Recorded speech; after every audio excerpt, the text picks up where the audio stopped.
I worked for many years in the motion analysis laboratory at Children's Hospital and Health Center in San Diego.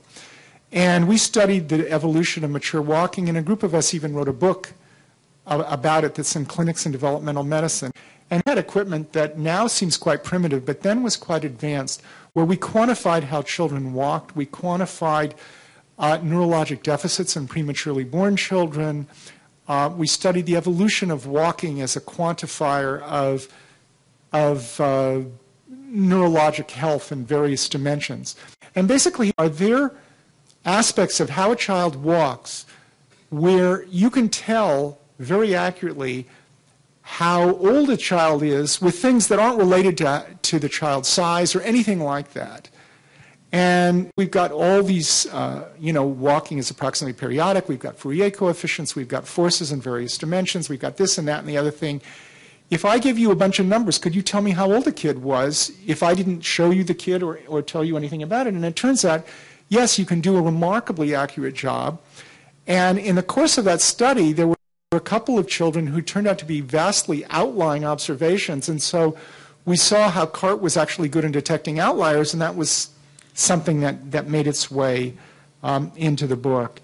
The next applied thing that sort of was very key to my development happened in 1979 and 80. I don't remember. It was towards the end of 79 or early 1980.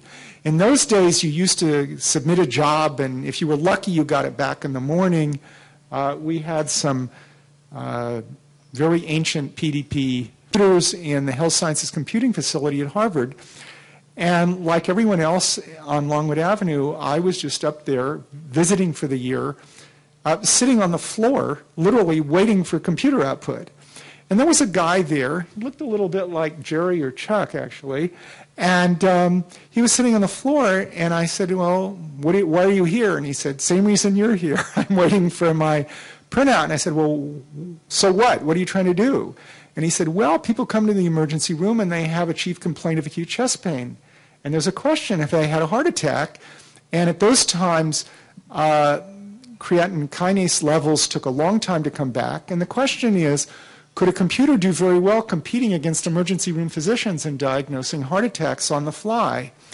His name was Lee Goldman, and he's now, as I know, the chair of the Department of Medicine at the University of California, San Francisco. And I remember trying to tell how old children were, and I thought, man, I know how to do that. And I didn't, but, what the heck. So I said, you come talk to me, and we'll figure out something. Finally, I want to tell a story.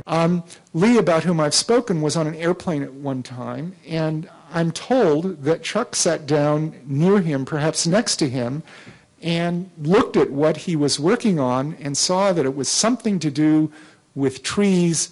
And they got to talking to one another, and one of them said, well, what is that? And he said, oh, that's a CART tree or something like that. And the other one said, gee, I know all about that stuff. And one thing led to another.